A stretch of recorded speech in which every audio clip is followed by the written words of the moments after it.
여러분 반갑습니다. 스포츠 사회학 기출문제풀이 강의 시작하도록 하겠습니다.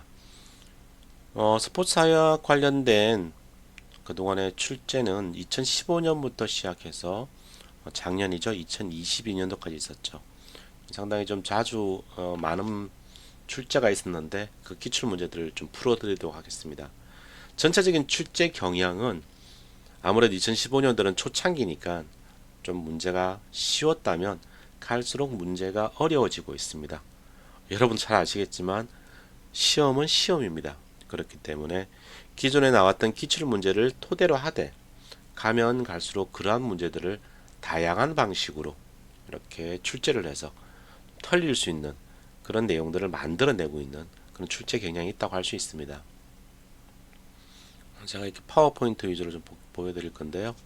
일단 이 수업은 영산대학교 헬스케어학과 분들과 그리고 영산대학교 미래융합대학에 소속한 분들을 위해서 만든 강의이고 일반 분들도 보실 수 있게 유튜브에다 올릴 예정이니까 함께 보시면 될 것 같고요.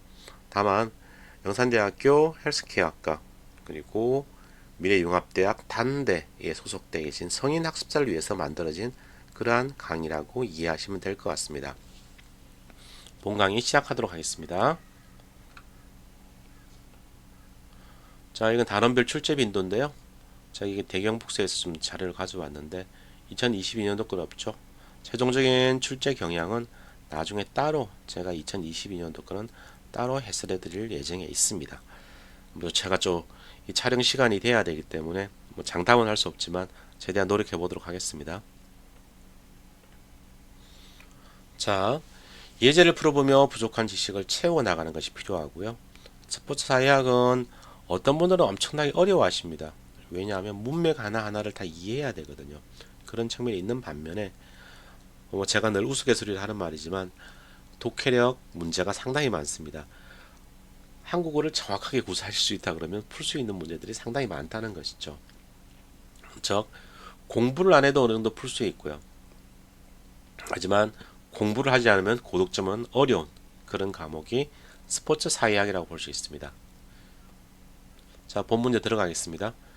자, 1번 스포츠 사회학에 대한 설명으로 바르지 않은 것은 항상 문제를 출제할 때는 이렇게 아는 것은 아닌 것은 할 때는 이렇게 밑줄을 쳐 놓습니다. 그렇기 때문에 시험을 보실 때도 그러한 부분들을 고려해서 보시면 될 것 같습니다. 자, 이렇게 그냥 문제가 나오면 좀 막연할 수도 있죠. 근데 항상 관심을 가져야 될 부분들이 있습니다. 정답은 먼저 보여드릴게요. 3번입니다. 스포츠에서 불안과 학습 제어를 연구 대상으로 한다 이렇게 되어 있죠. 이거는 우리가 배웠던 내용과 좀 다른 것 같죠. 하나 살펴보면요. 지금 말씀드린 불안과 학습 제어는 스포츠 심리학의 영역입니다. 그렇죠?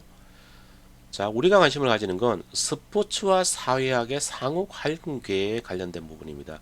여기서 공통분모나 혹은 하위 학문들을 차단내는 그런 것이 스포츠 사회학을 볼 수 있죠. 자, 1번 질문은 스포츠와 사회관계에 관심을 둔다 이렇게 되어 있죠. 즉 스포츠란 부분하고 사회학이 결합되어 있죠.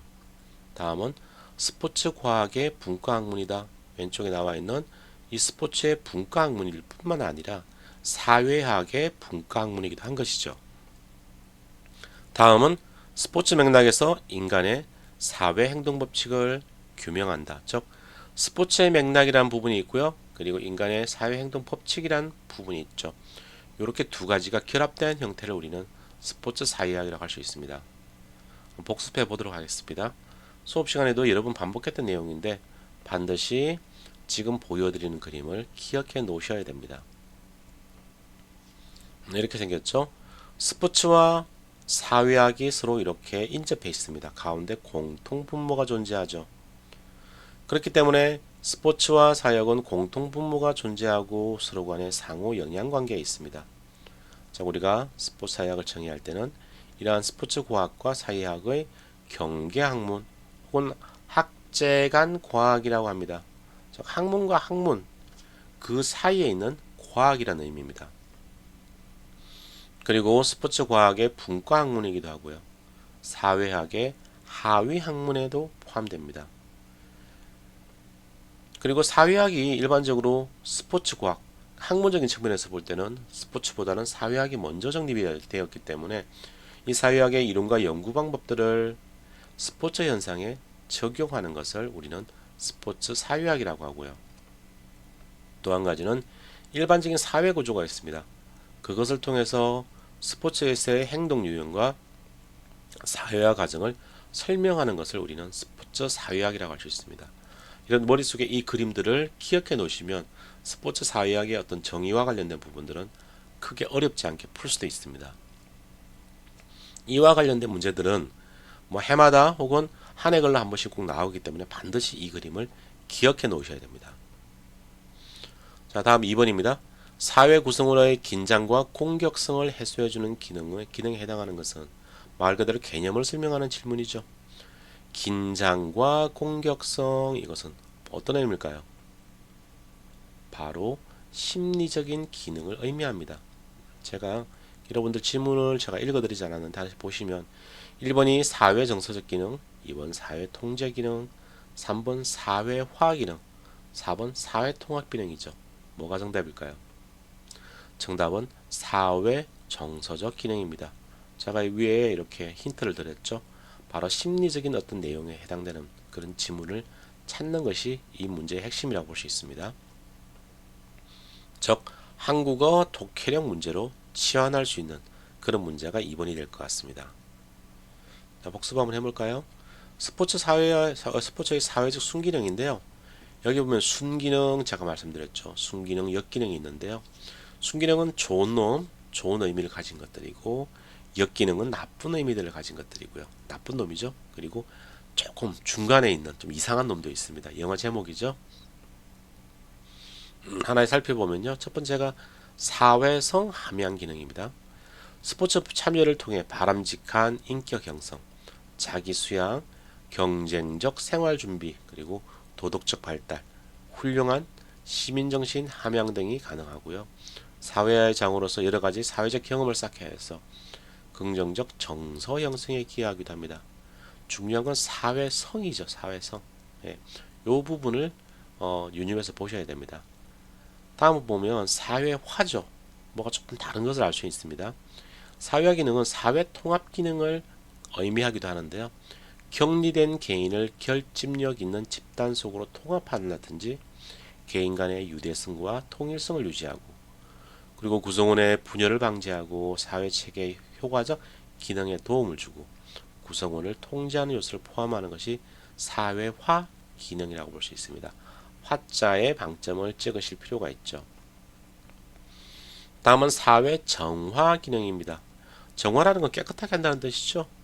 즉 스포츠 참여를 통해서 스트레스 및 잉여 에너지를 분출할 수 있고 그리고 인간의 폭력성을 안전한 형태로 분출하게 함으로써 정서의 정화 효과를 유발할 수 있는 것입니다. 다른 말로는 정서적 동화 기능 이렇게 설명하기도 합니다. 정화란 부분, 이런 부분 나와 있죠. 말 그대로 심리적 기능이라고 볼 수 있습니다. 요게 방점을 찍고 보시면 좋을 것 같습니다. 세 번째로는 스포츠와 정치의 결합 방법에 대한 설명으로 바른 것은 매우 중요한 문제이죠. 항상 여러분 스포츠와 정치는 늘 결합한다고 제가 설명을 드렸습니다. 여기는 세 가지를 아셔야 된다고 제가 설명을 드렸죠. 자, 뭐가 정답일까요? 여러분 눈으로 보시면 좋을 것 같습니다. 1번 상징은 자신과 타인이 일치된 상태를 의미한다. 2번 동이라는 운동선수가 국가를 대표하는 것을 의미한다. 3번 통제는 국가가 스포츠 참여를 제한하는 것을 의미한다.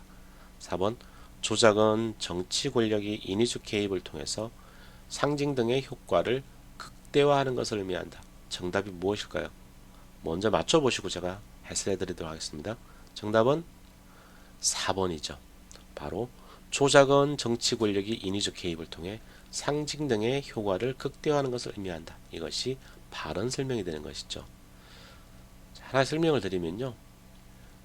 일치된 상태 1번 지문은 일치된 상태란 말이 어떤 핵심적인 문장이 될 것입니다. 일치된 상태 뭐죠? 이것은 동일화를 의미합니다. 2번은 뭐가 핵심일까요? 대표라는 얘기가 나오죠. 대표라는 용어가 나오면 상징을 의미합니다.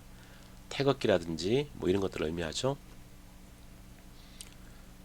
3번 통제는 국가가 스포츠 참여를 제한하는 것을 의미한다.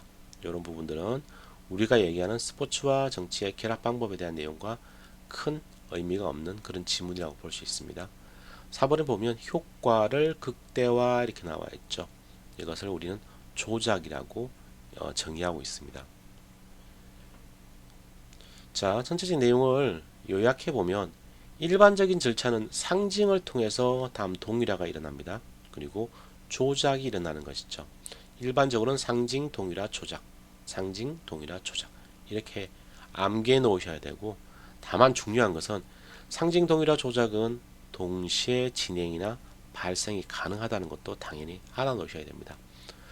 상징은 다시 한번 좀 설명드리는 겁니다. 스포츠 경기가 개인 간 경쟁이 아님에서 출발하는 겁니다. 대한민국 대표 김연아. 대표란 용어가 들어가면 이것은 상징을 의미한다. 태극기라든지 뭐 이런 거 있죠. 애국가도 마찬가지일 수 있고요. 이런 것들을 의미한다고 할 수 있습니다. 다음은 동일합니다. 같다고 느끼는 것이죠. 대상에 대한 감정이입 또는 동화가 일어나는 것을 우리는 동일하라고 얘기합니다. 마치 김연아 선수가 한참 잘할 때 마치 내가 김연아가 된 것처럼 나와 김연아가 어떤 뭐라 그럴까요? 동일한 사람이처럼 느껴지는 거 있죠. 저 감정이입이 돼서 그런 것들이거든요. 이걸 동일하라고 이야기합니다. 다음은 조작이 있습니다. 체제 유지와 강화 목적을 가지고 있죠. 즉 상징과 동일화의 효과를 극대화하기 위한 행위들을 여기서 이루어지게 됩니다. 조작을 하기 위해서는 상징 동일화가 일어나야 되기 때문에 정치적으로 스포츠를 이용하려는 사람들은 상징 단계부터 어느 정도 조작을 목적에 두고 그렇게 출발할 수 있는 것이죠. 다음은 4번입니다. 국가가 스포츠에 개입하는 원인에 해당되지 않는 것은 뭘까요? 국가가 스포츠에 개입하는 원인. 주체가 국가죠. 뭐가 있을까요? 자, 국가가 스포츠에. 지문을 보시면 국가와 스포츠의 관계를 나타내지 않는 지문이 있습니다. 힌트를 드린다 그러면. 자, 볼게요. 정답은 2번. 경기 규칙의 선진화입니다. 국내 정치에서 정치가 스포츠에 개입하는 이유는 이렇게 나열할 수가 있거든요. 국민 건강 정진과 여가 기회 제공. 그렇죠? 사회 질서의 유지 및 보호. 주체가 국가이죠. 그리고 스포츠에 영향을 미치는 것이죠. 그것들이 지문에 나와 있는 것들입니다. 국가 및 지역사회 경제 발전의 촉진, 정치인, 정당 또는 정부의 지지 확보를 위해서도 스포츠를 이용하기도 하고요. 성공 이데올로기의 내면화 이런 것도 있습니다. 이 성공 이데올로기라는 이런 말이 나오면 조금 헷갈려 할 수도 있는데, 마치 스포츠를 보면서 스포츠인도 저렇게 하니까 여러분들도 하면 된다, 할 수 있다, 이런 것들을 계속 주입시키는 것을 성공 이데올로기의 내면화라고 이야기합니다. 이 개념을 이해하고 계셔야 되는 것이죠. 말 그대로 힌트라 그러면 한국어 독해력, 문해력 문제인데요. 국민과 국가 간의 관계와 무관한 내용을 찾는 문제라고 볼 수 있죠. 자세히 보시면 국민 여가 기회 제공이죠. 국민 건강 증진이죠. 그리고 정부에 대한 지지 확보죠. 이건 무엇입니까? 바로 국가가 주체에 대해서 스포츠에 개입하는 형태가 될 수 있죠. 근데 이번 질문은 경기 규칙의 선진화, 스포츠 자체의 문제이죠. 이렇게 실제 문제 속에서도 국어 독해력 문제, 문해력 문제로 다시 바꿔낼 수 있어야 됩니다. 그러면 사회학 문제 중에 3분의 1 정도는 그냥 해결이 된다고 할 수 있습니다. 다섯 번째로 5번 문제죠. 국제 정치에서 스포츠의 역할과 거리가 먼 것은 나와 있죠. 국제 정치에서 스포츠의 역할. 이 역할이라는 게 뭘까요? 좋은 역할일까요? 나쁜 역할일까요? 바로 좋은 역할을 이야기합니다. 즉 국제 정치에서 스포츠 자체를 어떻게 좋은 방식으로 이용할까와 관련된 부분입니다. 나쁜 것들은 빼낸 것이 좋습니다. 그리고 여기 먼 것이라고 나와 있죠. 항상 부정적인 질문일 때는 이렇게 밑줄이 쳐져 있기 때문에 그것도 잘 보셔야 되고요. 여기서 부정적인 의미를 담고 있는 지문이 뭐가 있죠? 1번 외교적 친선, 2번 남성 지배 이데올로기 강화, 3번 국제 이해와 평화, 4번 국위선양. 뭐가 있습니까?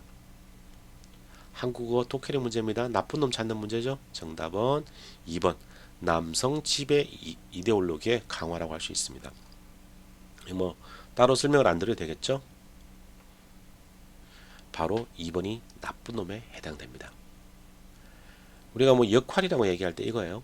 원래 국어적인, 그러니까 사전적인 의미는 자기가 마땅히 하여야 할 맡은 바 직책이나 임무를 우리는 역할이라고 하거든요. 저 국제 정치에서 스포츠가 마땅히 해야 할 그런 임무나 책무가 무엇이냐를 묻는 문제라고 할 수 있죠. 그렇기 때문에 좋은 역할을 맡는 것이고 나쁜 의미를 담고 있는 것은 틀린 답이 될 수 있는 것입니다. 다음 6번인데요. 요거는 끊어서 다시 촬영을 하도록 하겠습니다. 감사합니다.